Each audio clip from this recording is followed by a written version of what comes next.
Drummond. My name's Ian. I'm here to talk to you ladies about some of the problems that chemicals have on your body, some of the chemicals that are found in like your daily beauty products and things like that. As you all might know, personal care products, that industry is an over $50 billion industry. We're bombarded every day with, fragrances, commercials telling you how, buy these products, eternal youth, flawless skin, any amount of things you can think about. But if I were to tell you that these same beauty products, they could cause skin damage, hair damage, it could affect your immune system, it could even cause you cancer.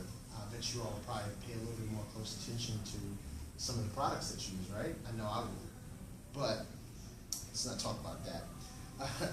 So the FDA, Food and Drug Administration, they actually regulate all the drugs that go into our food, that goes into our beauty products and everything like that.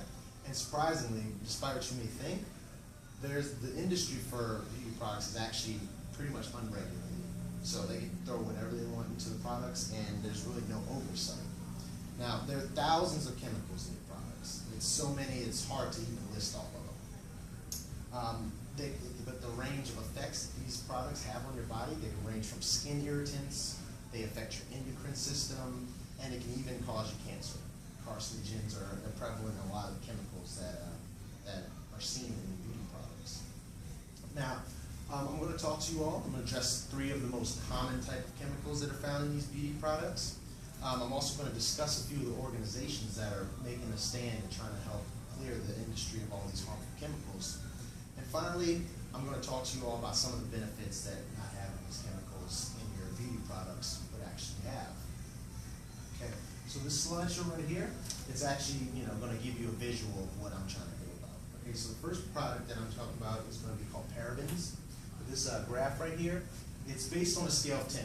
So the blue graph bar right here, it's basically the overall hazardous level of the chemical. As you can see, all of these are pretty much 7, 8 high impact hazards to your health.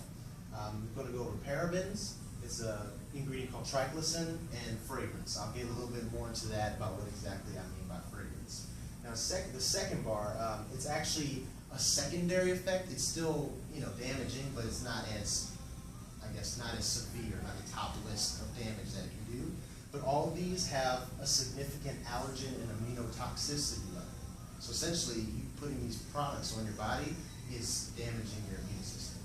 Okay, so the first one I'm going to go over are parabens. Parabens are actually found in a lot of industrial grade cleaners. Things that you find like if you're like a warehouse getting their floor scrubbed, you can find some of these parabens in that actual chemicals and stuff. They can cause a lot of issues, as I said before, into your endocrine system, and it also has some environmental impacts. They lose environmental footprint, and it hurts negatively a lot of environments. Now, there's this thing called bioaccumulation. A doctor writes an article about it. His name is Dr. Mercola.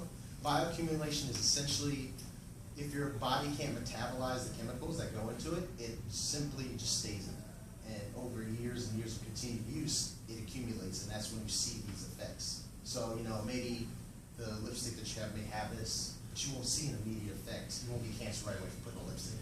But over 20, 30 years using the same lipstick, if your body can't ever metabolize these chemicals, that's where you start seeing these different types of effects. Okay, so the next one I'm going to go over is triclosan. As you can see, it's an antibacterial agent. It used to be used in a lot of home care and personal products, but actually, fortunately, as of 2017 of September, they actually banned the use in like personal beauty products because of these effects that have found in people and everything. It's very known for the bioaccumulation aspect of it, and it's toxic to other non-reproductive organs. Your kidneys, your liver, these things can actually be affected by that. It was noted in ncbi.gov that since 2000, studies have shown that triclosan actually makes certain bacteria resistant to antibacterial agents. So this thing is harmful in many different ways. Huffington Post writes an article that this triclosan actually doesn't have any real notable benefit over regular hand soap. So you're essentially, it's all negatives, not really many positives. And one of the groups that I'll be talking about that's working towards bettering the chemical footprint left on these beauty products. EWG, it's Environmental Working Group, they estimate that 1 in 5 of beauty cosmetics has some form of carcinogen. It's 1 in 5. It's 20% of whatever you choose has the possibility of having cancer-causing agents in it. Now the last one is a little bit weird. I'm sure you've all seen it. Fragrance. Now what is fragrance? You know, you just think maybe smell, but actually fragrance is a blanket term companies use to, you know, basically cover over 4,000 ingredients.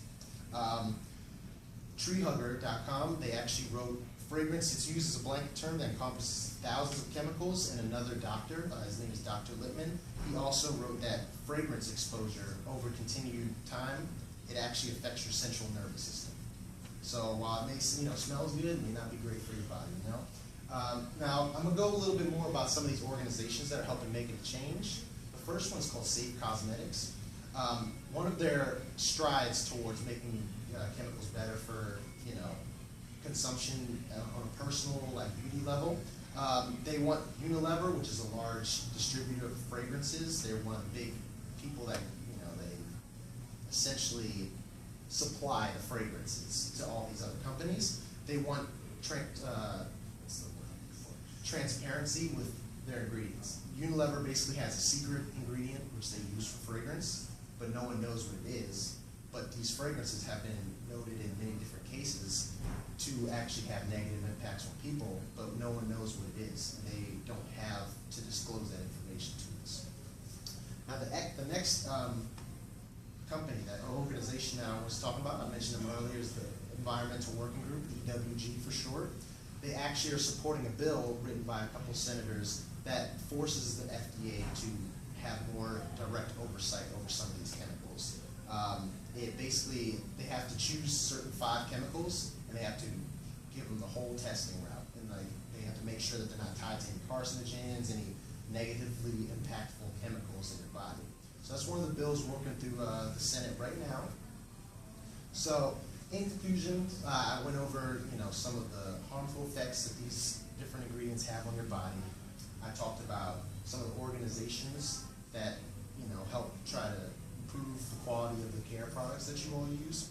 Now finally, I'm going to call you all to action, and I would like that you all, if you have the time, to go to either safecosmetics.org, go to their Take Action button. You can sign up for their newsletter, you can donate, or even just get a little bit more information about some of the chemicals that are in your, you know, in your body products.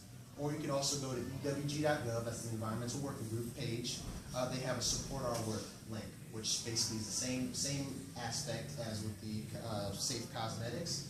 It'll tell you more about the chemicals, give you basically a means to figure out what you want to do in terms of making an impact on your life and the lives of others, millions of others in our society. All right, thank you all.